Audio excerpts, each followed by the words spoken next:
Hello everyone and welcome to our channel join MNS academy. आज की video में हम अरिहंत पब्लिकेशन की जो बुक है एसपी बख्शी, इस बुक के कुछ क्वेश्चंस करने वाले हैं। ठीक है, ये बुक बहुत ही अच्छी मानी जाती है एंट्रेंस एग्ज़ाम्स के लिए।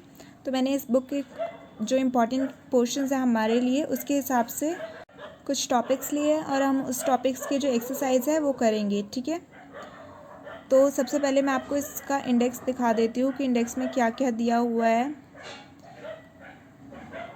Okay, here we have our index.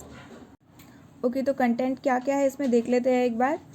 Part A दिया हुआ है। पार्ट ए में है फाउंडेशन मॉड्यूल। इसमें यूनिट 1 एंड यूनिट 2 है। इसमें सबसे पहले टेंस के बारे में दिया हुआ है, देन उसका रिवीजन एक्सरसाइज है, वॉइस है, मॉडल है, उसका रिवीजन एक्सरसाइज है। बेसिकली हर एक चैप्टर का इसमें रिवीजन एक्सरसाइज और आंसर्स भी दिया हुआ है। ठीक है, देन पार्ट 2 है। पार्ट 2 में काइंड ऑफ सेंटेंस, उसका रिवीजन एक्सरसाइज है, clause analysis, question tag, non infinitive verb, verb. तो वर्ब करना होगा हमें। ठीक है, देन आर्टिकल है, नाउन है, प्रोनाउन, एडजेक्टिव, एडवर्ब। तो इसमें से प्रपोजिशन, एडवर्ब और एडजेक्टिव्स करना होगा। इसके भी रिवीजन क्वेश्चंस एंड आंसर दिए हुए हैं, इन दोनों की नहीं है।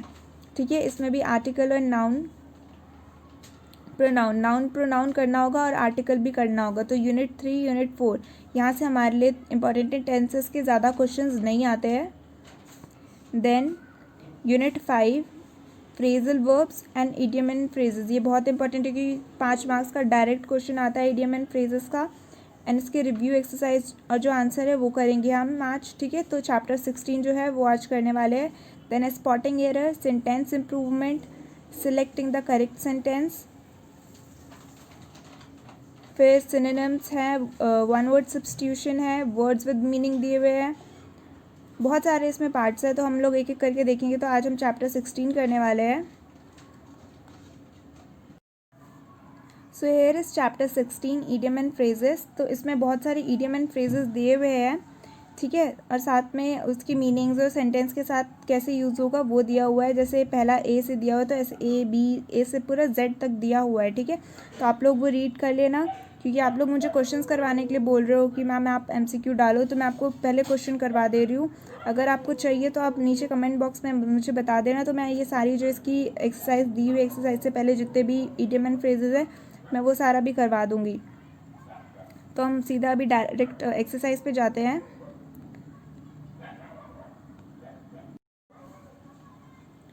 ओके, तो ये वर्कबुक एक्सरसाइज ए है, तो हम लोग ए करेंगे, बी करेंगे और सी करेंगे। इसमें बहुत सारी एक्सरसाइज है, तो आज हम लोग 3 एक्सरसाइजेस करेंगे।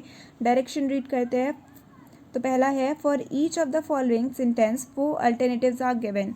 मतलब हर एक सेंटेंस के लिए 4 ऑप्शंस दिए हैं। You are required to choose correct meaning of idiom given in bold in the sentence. मतलब ऐसे जो बोल्ड में दिया हुआ है सेंटेंस में वो ईडियम है, उसकी मीनिंग्स हमें करेक्ट क्या है वो चूज़ करने हैं। ओके, फर्स्ट क्वेश्चन है, we should give a wide berth to bad character.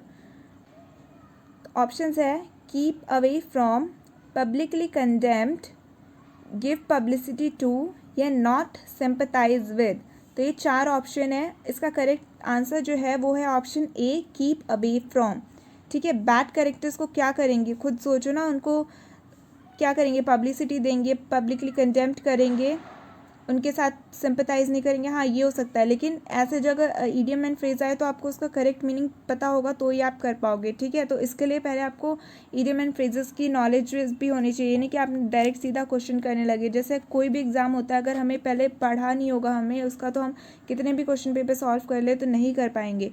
उसी तरीके से आपको पहले ईडियम एंड फ्रेजेस भी आना चाहिए। तो बर्थ का मतलब होता है किसी चीज़ को अपने से दूर रखना। ठीक है, तो हमें क्या करना चाहिए, बैड कैरेक्टर्स को खुद से दूर रखना चाहिए, कीप अवे फ्रॉम। ठीक है, सेकेंड क्वेश्चन है, Sumit had took high and low before he could find his scooter की। ठीक है, हाई एंड लो ये है ईडियम और हाईलाइट किया हुआ है, हाई को बोल्ड में लिखा हुआ है। तो ऑप्शंस देखते हैं क्या है इसका, नोवेयर, एल्सवेयर, ऑलवेज या समवेयर। तो हाई एंड लो का मतलब होता है एवरीवेयर। ठीक है, अभी कुछ उसको नहीं मिल रहा है, उसने हर जगह खोजा है, तो क्या हो गया, मतलब उसको हर जगह खोजना पड़ा, ऊपर नीचे हर जगह खोजना पड़ा, तो उसके मतलब यही हुआ ना, एवरीवेयर खोजना पड़ा उसको, ठीक है। थर्ड क्वेश्चन है, you may rush from pillars to post but you stand no chance to get what you want without a bribe. ठीक है, मतलब तुम इधर से उधर कितना भी दौड़ लो पर तुम्हें कोई चांस नहीं है कि तुम्हें वो मिल जाए जो भी तुम चाह रहे हो बिना ब्राइब किए हुए। तो ऑप्शंस क्या है, इसमें हमारा इडियम है पिलर टू पोस्ट और हमें इसके आंसर्स खोजना है, ठीक है, इसका मीनिंग खोजना है बेसिकली। तो ऑप्शन है B very busy, rush in all direction and suffer much harassment. Option C go to all post boxes and post office. Option D go to many office and post letters. तो आपको देखो, अगर answer यहाँ पे mark नहीं हुआ है, अगर आपको ट्राई करना है तो आप वीडियो को पॉज करके भी ट्राई कर सकते हो। मैं बता रही हूँ, इसका करेक्ट मीनिंग है ऑप्शन बी, ठीक है, rush in all direction and suffer much harassment. मतलब इधर उधर कहीं पे भी भाग लो लेकिन तुम्हारा काम नहीं होने वाला, कब तक, जब तक तुम ब्राइब ना दो, ठीक है। ये इसका मीनिंग हुआ पिलर टू पोस्ट का। अगला है question fourth, at party he always in high spirit. At a party he is always in a high spirit. High spirit ये बहुत ही कॉमनली यूज वर्ड है और ये सबको आना ही चाहिए, ये बहुत इजी है। तो ऑप्शंस देखते हैं, टॉकेटिव, चेयरफुल, ड्रंक या अनकंट्रोलेबल। तो पार्टी में वो क्या हो सकता है, देखो ऑप्शंस कैसे दिए, वो ड्रंक भी हो सकता है, अनकंट्रोलेबल भी हो सकता है, बहुत ज़्यादा बातें करने वाला भी हो सकता है, चेयरफुल भी हो सकता है। लेकिन जिसको पता होगा वो कर लेगा। इसका करेक्ट आंसर क्या है, हाई स्पिरिट मतलब होता है चेयरफुल, ठीक है, बहुत ही चेयरफुल होना। पार्टी में वो कैसा रहता है, हमेशा बहुत ही चेयरफुल रहता है। फिफ्थ क्वेश्चन है, she rejected his proposal of marriage point blank. Okay, तो we have to find the meaning of point blank. Let's see the option. Option A directly, option B pointedly, absurdly या briefly, option D। तो उसने उसका marriage proposal reject कर दिया, कैसे, directly, ठीक है, उसने इधर उधर घुमाया नहीं, बस उसको नहीं पसंद था, उसने डायरेक्टली रिजेक्ट कर दिया उसको। तो पॉइंट ब्लैंक मतलब होता है directly. Then question six, we should guard against our green eye friend. We should guard against our green eye friend. Green eye friend ये बहुत कॉमनली यूज़ होने वाला वर्ड है, ठीक है। ऑप्शंस देखते हैं, रिच, जेलस, हैंडसम या एंथुसियास्टिक। तो ग्रीन आई का मीनिंग होता है जेलस, ओके। नेक्स्ट है क्वेश्चन सेवेंथ। क्वेश्चन सेवन है, it was clearly a case of pot calling the kettle back when Jagjit said the Ramu was a thief. Okay, our idiom here is pot calling the kettle black. तो options देखते हैं, सबसे पहले, someone criticising another for a fault which he himself has. मतलब कोई किसी को criticise कर रहा है उस चीज़ के लिए जहाँ गलती उसकी है, ठीक है।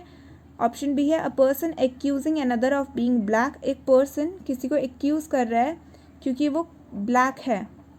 अगला है, a person blaming another for something he has not done. एक इंसान किसी दूसरे इंसान को ब्लेम कर रहा है किस काम के लिए जो उसने वो किया ही नहीं है।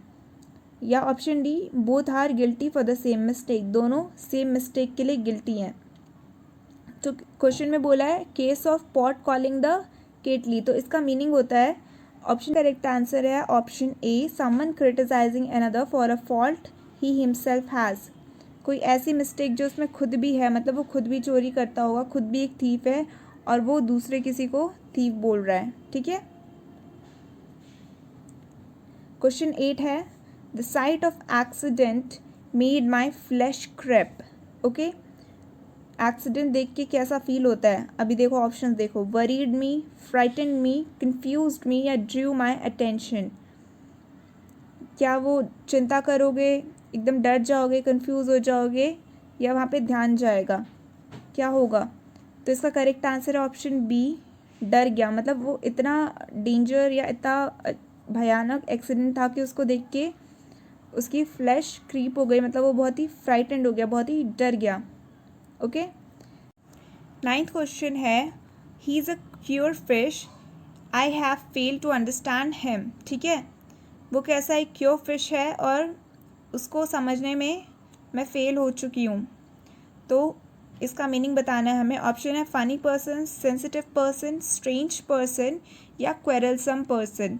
तो इसका करेक्ट आंसर है स्ट्रेंज। ठीक है, वो बहुत ही स्ट्रेंज सा पर्सन है, बहुत ही अलग सा पर्सन है जिसको समझना बहुत ही मुश्किल है। ठीक है, क्वेश्चन 10 है the involvement of teachers in the scheme of education prove to be a mare nest. ठीक है, टीचर्स की इन्वॉल्वमेंट एजुकेशन स्कीम में कैसी प्रूव हुई? मेयर्स के नेस्ट जैसी। तो मेयर नेस्ट का मीनिंग बताना है हमें। ऑप्शन ए है a false invention, a noble thing, a successful या अ टाइमली स्लीप। तो इसका करेक्ट आंसर है ए, मेयर्स नेस्ट मतलब होता है अ फॉल्स इन्वेंशन। मतलब टीचर्स ने भी एजुकेशन स्कीम में खुद मतलब जो पार्टिसिपेट किया या खुद जो इन्वॉल्वमेंट उनकी थी वो कैसी प्रूव हुई? मेयर्स के नेस्ट जैसी, एक फॉल्स इन्वेंशन जैसी, कि ऐसी कोई चीज़ नहीं होती मेयर्स नेस्ट। ठीक है, तो ये एक फॉल्स इन्वेंशन हुई। क्वेश्चन 11 है Chandu used very ugly word against his kind uncle. Chandu ने बहुत ही गंदे शब्दों का इस्तेमाल किया अपने अंकल के against. And he through down the gauntlet before him. तो गांटलेट मतलब क्या होता है? एक प्रोटेक्टिव आर्मर होता है। ठीक है, जब झगड़ा करने जाते थे पहले के ज़माने में तो ऊपर एक कवच टाइप का पहनते थे जिसको आर्मर बोला जाता है। ठीक है, और वो फेंक दिया। तो ये ईडियम है हमारा, threw down the gauntlet before him. तो इसका मीनिंग क्या होगा? ऑप्शन ए है abused and insulted, option B है behaved as an important person, sorry ये ऑप्शन सी है, ऑप्शन बी है threw the challenge and option D is put condition. तो देखो, देख के पता चल रहा है ये ऑप्शन तो रूल आउट हो जाएगा। ठीक है, behave as an important person तो नहीं किया जब गंदे वर्ड्स यूज़ किए किसी के अगेंस्ट। तो और यहाँ पे लिखा हुआ है थ्रू डाउन, तो यहाँ से पता चल रहा है थ्रू अ चैलेंज। ठीक है, जब पहले कभी झगड़ा वगैरह करना होता था तो वो लोग अपना आर्मर उतार के फेंक देते थे, तो उससे ये ईडियम आया है। ठीक है, उधर से ये ईडियम आया है थ्रू डाउन द गांटलेट से। ठीक है, थ्रू द चैलेंज, किसी को चैलेंज के लिए बुलाना या किसी को अपने से झगड़ने के लिए बोलना बेसिकली। ठीक है, तो ऑप्शन बी करेक्ट हो जाएगा। लास्ट क्वेश्चन है 12th, the present undergraduate syllabus leave very little elbow room for teachers to be innovative। ठीक है, elbow room का मीनिंग हमें बताना है। तो ऑप्शन ए है room for elbow, option B है स्पेस, ऑप्शन सी है फ्रीडम, ऑप्शन डी है ग्राउंड। ठीक है, तो इसका करेक्ट आंसर है फ्रीडम।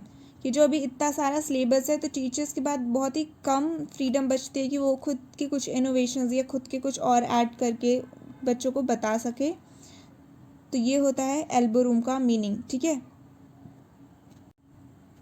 अब हम लोग एक्सरसाइज बी करेंगे। ठीक है, एक्सरसाइज ए में 12 क्वेश्चन थे, अभी एक्सरसाइज बी करेंगे, इसमें भी 12 क्वेश्चन हैं। तो इसका पहला क्वेश्चन है Komal was left high and dry by her friend when she lost all her money. ठीक है, हाई एंड ड्राई का मीनिंग बताना है। जो कोमल थी उसके फ्रेंड्स ने उन्हें हाई एंड ड्राई छोड़ दिया कब? जब वो सारे मनी अपने लॉस्ट कर गई, हार गई। ठीक है, ऑप्शन ए है आइसोलेटेड, ऑप्शन बी है रिजेक्टेड, ऑप्शन सी है वुंडेड या ऑप्शन डी है डिप्रेस्ड। तो हाई एंड ड्राई का मीनिंग होता है आइसोलेटेड। ठीक है, अलग कर देना। उसके पास पैसे नहीं थे, अपने सारे पैसे उसके हार गई थी और उसके फ्रेंड्स ने उसे दूर हो गए। ठीक है, छोड़ दिया, उसे अकेला छोड़ दिया। लेफ्ट से ही समझ आ रहा है, लेफ्ट क्या होगा? आइसोलेटेड। ठीक है, सेकेंड क्वेश्चन है the party stalwart has advises the president to take his lying down for a while. ठीक है, लाइंग डाउन का मीनिंग बताना है। To show no reaction, to take rest, to be on the defence, to be cautious. तो lying down का meaning क्या होता है? To show no reaction. ठीक है, थर्ड क्वेश्चन है a movement for the world unity is in the offing. Okay, a movements for the world unity is in the offing. Is in the offing का meaning बताना है। Option A है at the end, option B about to start, option C on the decline, option D in the air. Okay, तो इसका correct answer है B.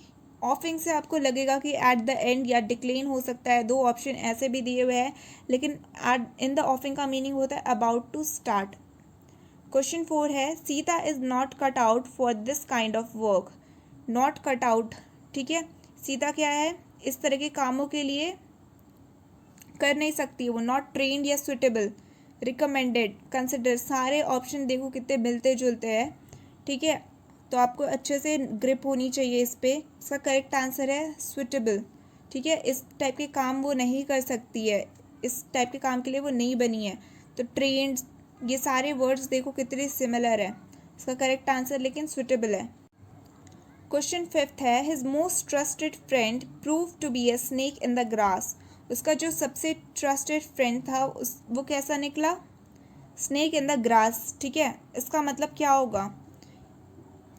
Options देखते हैं। Cowardly and brutal, an unreliable and deceitful person, a hidden enemy, या low and mean.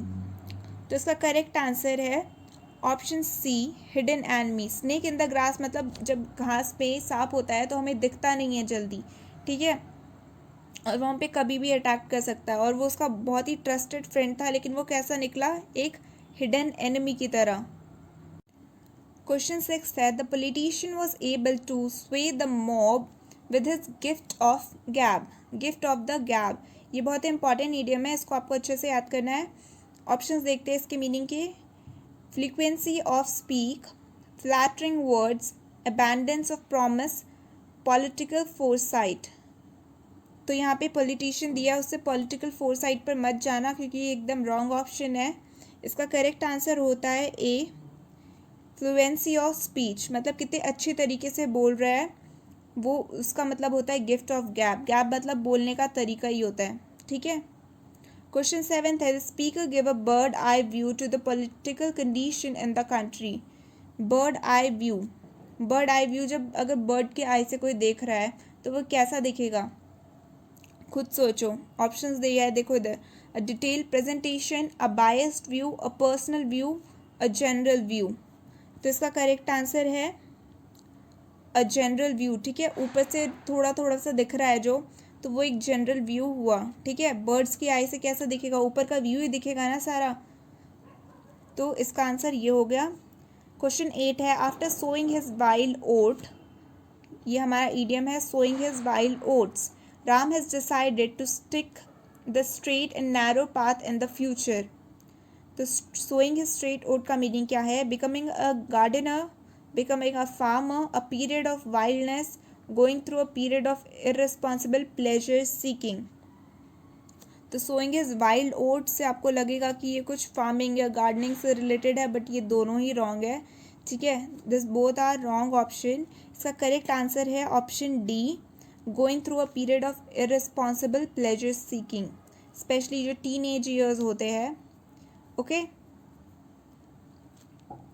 तो उसमें उसने बहुत सारे मतलब वाइल्डनेस वाला काम या इररिस्पॉन्सिबल काम किया, पर अब वो कैसा हो गया है? अब वो एकदम सीधा और अपने पाथ पे, फ्यूचर पे फोकस कर रहा है, ओके। देन क्वेश्चन 9 है, when he tells story about himself he is inspired to draw the long bow। ये हमारा इडियम है, is inspired to draw a long bow। इसका करेक्ट आंसर है, पहले ऑप्शंस देख लेते हैं। गेट एक्साइटेड, एग्जैचुरेटेड, गेट इमोशनल, या अंडररेटेड। तो इसका मीनिंग होता है एग्जैचुरेटेड, ठीक है, बढ़ा चढ़ा के बोलना, लॉन्ग बो, ठीक है। तो जब भी वो अपनी कहानी बताता है वो क्या करता है? बहुत ही बढ़ा चढ़ा के बोलता है, ठीक है। क्वेश्चन 10 है, he was a king who ruled his subject with a high hand. He was a king, he ruled his subject with a high hand. High hand is idiom here. Let's see the meaning. Option A, oppressive. Option B, kindly. Option D, conventionally. या option D, sympathetically. तो इसका meaning होता है oppressively. Question 11 है, he did me a good turn by recommending me for the post of vice president. Did me a good turn का meaning बताना है। Become suddenly good, improved by prospective, did a act of kindness, return my kindness. तो इसका correct answer होता है did a act of kindness. ये इसका correct answer हो गया, मतलब इसका करेक्ट मीनिंग हो गया। उसने उसको पोस्ट ऑफ वाइस प्रेसिडेंट के लिए रिकमेंड किया, तो ये क्या था? एक एक्ट ऑफ काइंडनेस था, ठीक है, उसकी तरफ से, उसके लिए। लास्ट क्वेश्चन है question 12th. Being an introvert he will only eat his heart out. Eat his heart out, this is the idiom. इसकी मीनिंग बतानी है. ऑप्शन ए है eat too much, keep brooding, invite trouble, suffer silently. इसका correct meaning है suffer silently. ठीक है, introvert है, किसी से ज़्यादा बात नहीं करता, तो जो भी है वो अपने अंदर ही रखता है. ठीक है, तो साइलेंटली सफ़र कर रहा है. This is what it means. Okay, so thanks for watching guys. Please hit the like button, share this video and subscribe to my channel for more updates. और अगर आपको इसकी एक्सरसाइज के पहले जो भी इडियम एंड फ्रेजेस थे वो करने हैं तो प्लीज़ कमेंट बॉक्स में आप मुझे लिख के बता देना, तो हम लोग वो भी कर लेंगे. आज हमने 2 एक्सरसाइज की, नेक्स्ट 2 वीडियो में हम लोग अगले जो एक्सरसाइज है वो करेंगे. Okay, so thanks again.